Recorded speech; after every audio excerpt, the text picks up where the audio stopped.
আমি দৃঢ়তাৰে এই কথা ঘোষণা কৰিছোঁ যে আমি পাৰিম, কাৰণ আমাৰ মাজত সম্পদ সম্ভাৱনা শক্তি আছে, উন্নত মানৱ সম্পদ আছে, বন সম্পদ আছে, খনিজ সম্পদ আছে, সাংস্কৃতিক সম্পদ আছে, আধ্যাত্মিক চেতনা শক্তি আছে, মানৱীয় প্ৰমূল্যবোধ আছে।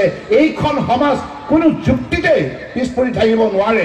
এইখন সমাজ নিশ্চিতভাৱে আগুৱাই যাব আৰু দৃঢ়তাৰে ভাৰতবৰ্ষৰ কোনো শক্তিশালী ৰাজ্য হিচাপে প্ৰতিষ্ঠা কৰিব পাৰিব।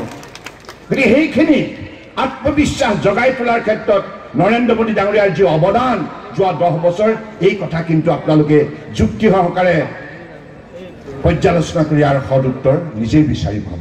গতিকে মই আজি আহিছোঁ দীঘলীয়া বক্তব্য দিবৰ বাবে নহয়, নলবাৰীৰ ৰাইজৰ প্ৰতি শ্ৰদ্ধা নিবেদন কৰিবলৈ আহিছোঁ।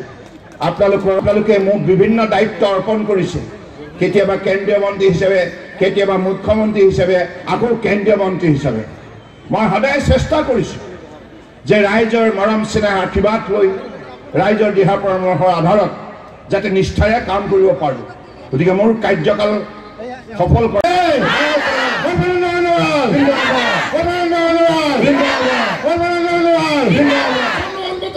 এটাই কথা কওঁ,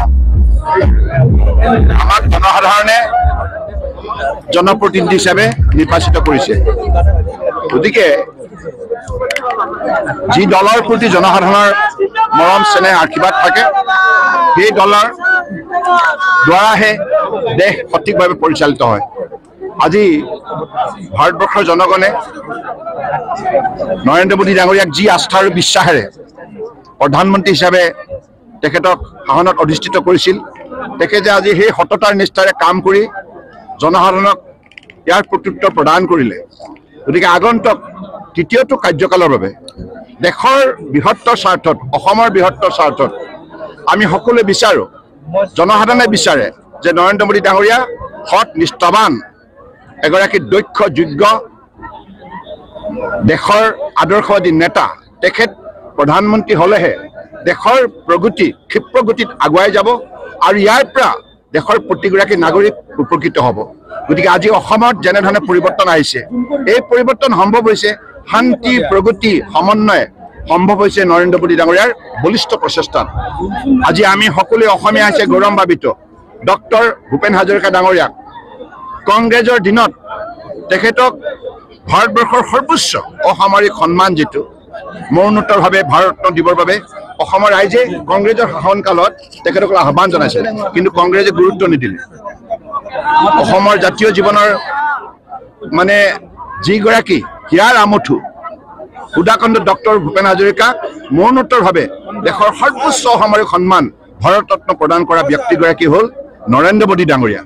আৰু অসমীয়া শিপিনীয়ে বোৱা গামোচাখনক বিশ্ব মঞ্চত আটাইতকৈ বেছি মৰ্যাদা প্ৰদান কৰা আমাৰ আদৰ্শবাদী নেতাগৰাকী হ'ল নৰেন্দ্ৰ মোদী ডাঙৰীয়া। সেইকাৰণে অসমীয়া সমাজে কেতিয়াও নৰেন্দ্ৰ মোদী ডাঙৰীয়াক পাহৰিব নোৱাৰে। কৃতজ্ঞতা চিনস্বৰূপে অসমৰ বৰাক ব্ৰহ্মপুত্ৰ পাহাৰ ভৈয়ামৰ প্ৰতিটো অঞ্চলৰ ৰাইজে বিচাৰিছে মোদী ডাঙৰীয়া আকৌ প্ৰধানমন্ত্ৰী হওক। তেখেত প্ৰধানমন্ত্ৰী হৈ থাকিলে আমাৰ উঠি অহা ছাত্ৰ ছাত্ৰীসকলৰ ভৱিষ্যত উজ্জ্বল হ'ব। খেতিয়ক, শ্ৰমিক, দিব্যাংগ আৰু সমাজৰ দৰিদ্ৰ সীমাৰেখাৰ তলত অৱস্থান কৰা লোকৰ অৱস্থা শক্তিশালী হ'ব। গতিকে মই ভাবোঁ যে আজি নলবাৰী এই টিহু সমষ্টিৰ ৰাইজেও যেনেধৰণে এই বেয়া বতৰটো আহি এইখন সভা সফল কৰি তুলিলে, তাৰ বাবে মই জনসাধাৰণক আন্তৰিক কৃতজ্ঞতা জ্ঞাপন কৰিছোঁ। আৰু মোৰ দৃঢ় বিশ্বাস নলবাৰী বৌদ্ধিক দিশত আগৰণুৱা এখন জিলা হিচাপে পৰিচিত আৰু অসমক সঠিকভাৱে শক্তিশালীভাৱে নেতৃত্ব প্ৰদান কৰি আছে বৌদ্ধিক দিশত। গতিকে এইখন সমাজে নিশ্চিতভাৱে অসমৰ ভৱিষ্যত, দেশৰ ভৱিষ্যত ভাবি ভাৰতীয় জনতা পাৰ্টীৰ সমৰ্থিত, UPPL সমৰ্থিত AGP প্ৰাৰ্থী ফণীভূষণ চৌধুৰী ডাঙৰীয়াক 60 ছবিত ভোট দি বিপুল ভোটত জয়যুক্ত। আজি প্ৰচাৰ হে নহয়, মই আগৰ পৰা কৈ আছো 12+, 12 যুগ দেই, বিয়োগ নহয়। মই কৈছো 12 যুগ, আগৰ পৰা কৈ আছো, মই একেটা সংখ্যাতে আছো। কাৰণ 12 যুগ মানে 12+ বাঢ়িব পাৰে, ইণ্ডিকেশ্যন তেনেধৰণৰ। কিন্তু নলবাৰী নহয়, আমাৰ কথা হৈছে কি we are going to get 12+। শুনক এটা কথা, গোটেই পৰিৱেশটো আজিৰ তাৰিখত সকলোৱে মোদী ডাঙৰীয়াৰ মুখলৈ চাইছে। মোদী ডাঙৰীয়াই যোৱা দুটা কাৰ্যকালত ইমান ভাল কাম কৰিলে, যাৰ বাবে ভাৰতবৰ্ষৰ অৰ্থনীতি আপোনালোক আমি সকলোৱে উপলব্ধি কৰিছোঁ। আজি ভাৰতবৰ্ষক কেনেধৰণে বিশ্বই সন্মান কৰে। মোদী ডাঙৰীয়া যলৈকে গৈছে তাতেই হুৰুকি প্ৰশংসা পাবলৈ সক্ষম হৈছে, যাৰ সেই দৃশ্য দেখি প্ৰতিজন ভাৰতীয় নাগৰিক আজি গৌৰৱান্বিত, নহয়নে? আমাৰ উঠি অহা যুৱক যুৱতীসকলৰ সেই দৃশ্য চাই ভাল লাগে। ভাৰতবৰ্ষৰ প্ৰতিগৰাকী নাগৰিক ইয়াৰ বাবে গৌৰৱান্বিত।